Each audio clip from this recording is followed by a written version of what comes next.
জাহান্নামের কথা বললেই নবীজি কেঁদে ফেলতেন, কারণ এটা তাকে সরাসরি আল্লাহ মেরাজে দেখিয়েছিলেন। এই দেখেন জাহান্নাম রক্ত খাওয়াচ্ছে, মানুষকে পুষ খাওয়াচ্ছে।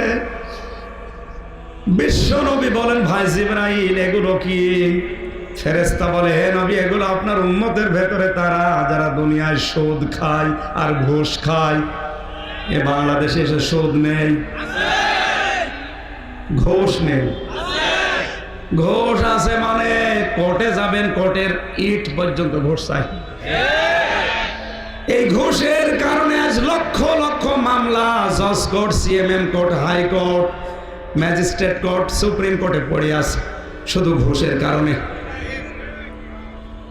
একটা জায়গা আমি ফাঁকা পাইনি। এই দুইটা মামলা শেষ করতে আমার বাবার যে কত টাকা এইভাবে দেওয়া লেগেছে।